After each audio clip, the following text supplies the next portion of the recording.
Olá, nesse vídeo eu vou falar sobre, agora sabemos como é que o trauma se instala, né? Como ele pode ser prejudicial, especialmente a depender da época do desenvolvimento de uma criança, e a gente, como sociedade, o que a gente pode fazer sabendo dessas informações para evitar que mais pessoas, crianças, adolescentes, adultos, fiquem traumatizados. Como é que a gente pode evitar essa experiência? Esse vídeo faz parte de uma série de vídeos do livro O que Aconteceu com Você, do Dr. Bruce Perry, da Oprah Winfrey. Esse livro foi traduzido para o português e publicado no Brasil em 2022. Ele é um livro de 2021. E eu escolhi esse livro porque ele tem informações técnicas sobre trauma, resiliência, cura, porém com uma linguagem acessível. Então, é por isso que eu escolhi esse livro. Se você não me conhece, meu nome é Thaís Tosati, eu sou psicoterapeuta especialista no atendimento de adultos sobreviventes de relações tóxicas e traumas infantis e na terapia breve do resgate da criança interior. Uma das coisas que a gente pode ajudar a criar ambientes onde diminua a chance de ter fatores estressores para que mais pessoas fiquem traumatizadas ou passem pela experiência de negligência, uma das primeiras coisas é a gente reconhecer os preconceitos que estão incorporados em nós, quando a gente pensa em preconceitos estruturais, como racismo, machismo, homofobia. Porque quando a gente tem consciência desses preconceitos em nós, né, como sociedade, a gente vai saber que essas pessoas, elas fazem parte de um grupo que sistematicamente são excluídas, marginalizadas e humilhadas. E aí o que acontece é que quando a gente está falando de exclusão e de maus tratos, a gente está falando de um trauma que é recorrente. Lembram que o Bruce Perry fala sobre como é que se instala um trauma, a negligência, né? É um estresse destrutivo que ele é incontrolável, previsível e prolongado, e que ele nos afeta num lugar de sensação de não pertencimento. Não temos relações onde a gente se sente num lugar de pertencimento e cuidados, né, em espaços seguros. Então, se a gente não reconhece esses preconceitos em nós mesmos, a gente já perde a chance de poder ajudar a criar ambientes onde as pessoas podem ter um espaço para se recuperar do trauma e um espaço onde ela não vai retraumatizar, né?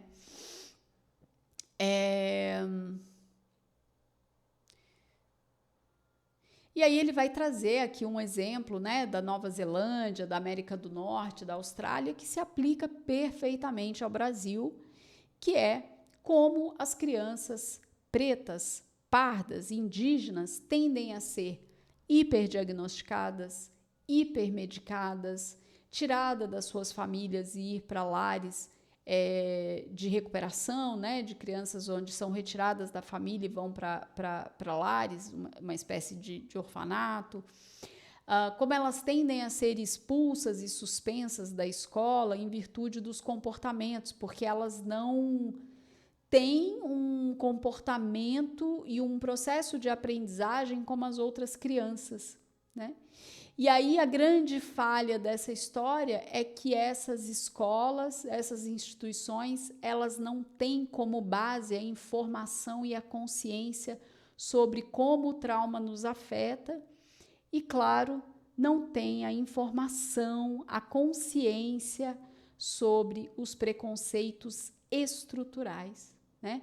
Porque se elas tivessem, elas saberiam que essas crianças com essas características pretas, pardas, indígenas, elas fazem parte desse grupo de vulnerabilidade. né? E que como todos nós temos esses preconceitos em algum grau, e eles podem se manifestar de forma explícita e implícita, e eu vou explicar isso melhor no vídeo a seguir, onde eu vou falar da onde os traumas nascem, né? Como é que a gente começa a ser, não traumas, os preconceitos. A gente entende que todos nós temos preconceitos em algum grau. Isso faz parte do nosso desenvolvimento, certo? Então, se essas pessoas não têm essas informações, se as instituições não levam isso em consideração, esses ambientes retraumatizam, né? Então, quando essas crianças são expulsas, quando elas são diagnosticadas de maneira errada, hipermedicada, elas estão cada vez sendo mais excluídas, marginalizadas e, de fato, elas não têm a oportunidade de se recuperar dos traumas que elas sofreram e sofrem no dia. Uma outra coisa importante a considerar, se você não viu meu vídeo sobre negligência, eu sugiro fortemente, porque o que o Bruce Perry vai trazer, né, sobre as crianças? As crianças que passam por traumas e negligências, elas têm um desenvolvimento bagunçado, né? Então, por exemplo, uma criança de 5 anos, ela pode ter uma capacidade de linguagem de uma criança de 2, uma capacidade de autorregulação de uma criança de 4. É uma criança que vai estar ali em situação de hiperatividade e hiperreatividade ao estresse, né? Então, todas as expectativas que uma escola tem para uma criança de 5 anos, ela não vai ser alcançada para uma criança que faz parte de um grupo de vulnerabilidade, né? Ou, se ela não faz parte do grupo de vulnerabilidade, mas ela está num ambiente tóxico, abusivo, essa criança tem todo o desenvolvimento dela comprometido, né? Se você não viu o meu vídeo sobre trauma, que é o primeiro vídeo dessa sequência de vídeos, esse é um dos fatores importantíssimos, né?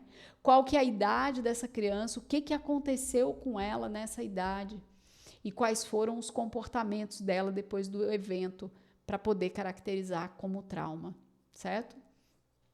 Então, essa criança, ela não vai ter um desenvolvimento, uma aprendizagem esperada para uma criança que vive num ambiente saudável, funcional, né? Porque ela está ali engatilhada no trauma, né? Está em constante ativação e dissociação né?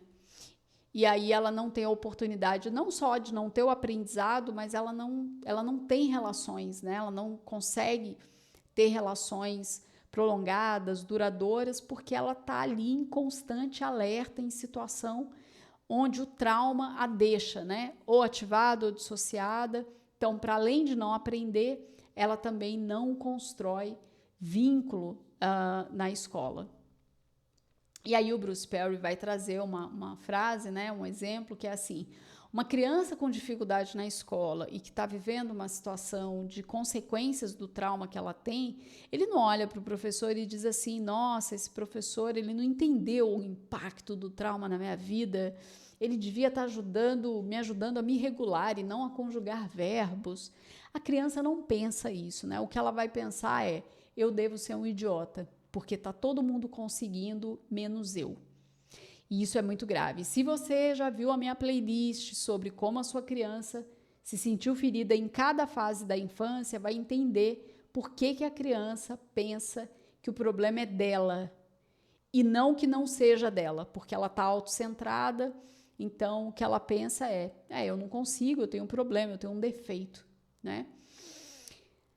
Ele vai trazer que alguns grupos que ele conhece estão introduzindo programas conscientes do trauma nas escolas e que os modelos mais bem-sucedidos têm duas coisas em comum: a regulação e a conexão.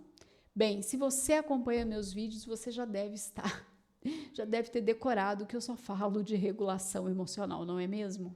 Porque a regulação é a base para ligar o córtex, né? Quando uma pessoa está desregulada emocionalmente, o córtex dela está desligado.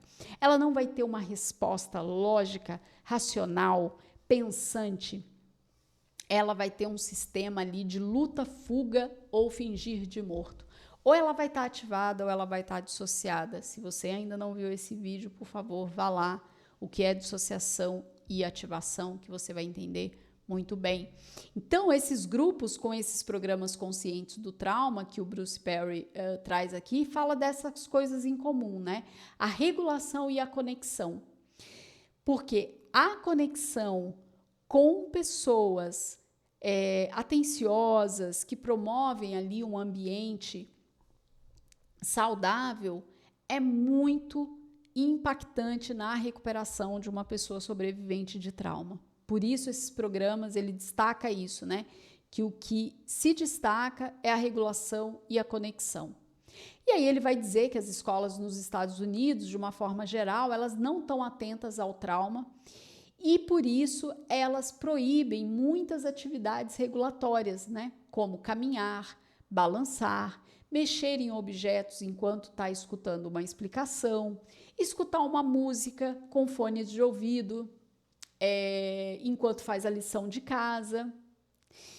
Então, percebe como que não ter a informação sobre trauma, quais são as coisas que ajudam numa regulação, impede com que muitas instituições promovam um ambiente onde, para além da criança poder se recuperar do trauma, ela não ser retraumatizada.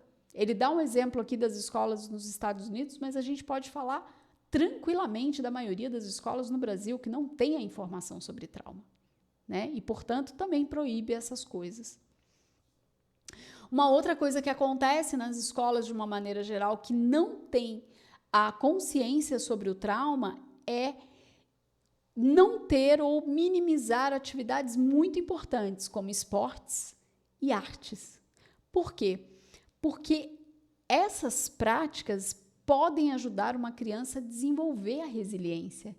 E se você já assistiu os vídeos anteriores a esse, você sabe que resiliência é o que há no processo de recuperação de uma pessoa sobrevivente de trauma. Tanto que eu tenho um vídeo aqui só sobre o que é resiliência, certo? Quando a gente pensa em práticas esportivas, o que a gente precisa levar em consideração? Essa criança tem a oportunidade de aprender algo novo, onde ela sai da zona de conforto e vai para a zona de desafio. E se ela estiver tendo aprendizados propícios para a condição dela, lembrando que quando uma criança é sobrevivente de trauma, a gente precisa considerar que o desenvolvimento dela pode ter atraso em algumas áreas, né? Então, considerando isso, essa criança está podendo sair da zona de conforto, ir para a zona de desafio, e cada vez que ela vai tendo ali um progresso no aprendizado, ela vai desenvolvendo a resiliência, que é exatamente o oposto do estresse destrutivo, né? Que é prolongado, imprevisível, incontrolável, e o que resulta isso é trauma. Quando a gente tem estresse positivo, que é previsível, controlável e moderado, o que a gente tem é a resiliência. Então, os esportes, como as artes, são muito importantes, fora todo o processo relacional que acontece ali nos esportes, né? Seja com o treinador, com a treinadora, as outras crianças, os outros adolescentes, tudo isso traz um senso de comunidade, de pertencimento muito importante para uma recuperação de um sobrevivente de trauma. Quando a gente pensa, por exemplo, né, numa imagem de uma escola tradicional, né, que não tem a consciência do trauma, imagina 30 crianças sentadas em fila, escutando um professor dando aula ali por minutos, às vezes até horas, né? Em geral, o que a gente vai ver sobre o funcionamento de aprendizagem e relação dessas crianças, especialmente sobreviventes de trauma, é que elas não vão conseguir aprender, não vão conseguir se relacionar, né? Como eu disse ali no trecho anterior, ela vai se sentir uma idiota, ela vai achar que o problema é dela, e, na verdade, ela só está sofrendo as consequências do trauma. Então, beleza, vamos pensar aí numa criança que não está conseguindo aprender na escola, e aí foi encaminhada para serviços de saúde. Qual é a situação ideal pensando em crianças sobreviventes de trauma? É que a equipe que a receba tenha uma avaliação que considera o histórico do desenvolvimento dela. né? E tem uma versão detalhada da pergunta principal: o que aconteceu com você? Né?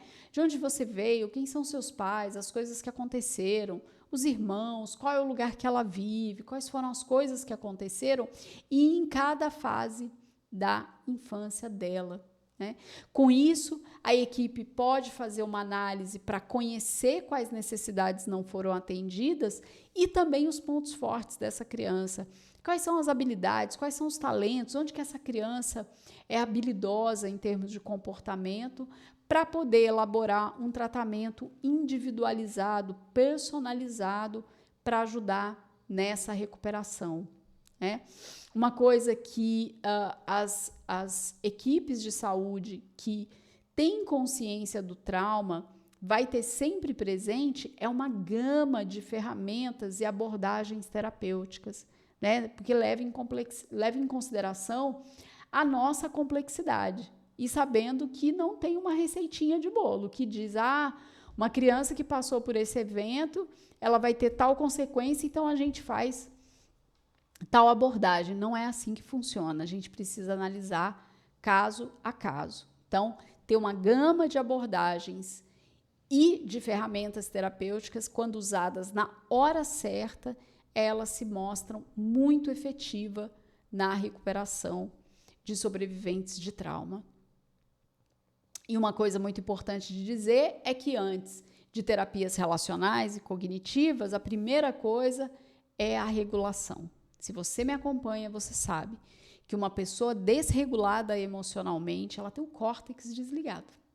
Não adianta esperar uma atitude, um comportamento, uma lógica, né, um aprendizado. Ela precisa estar regulada. E aí tem diversos exercícios, diversas práticas para trazer essa rotina para a vida de um sobrevivente.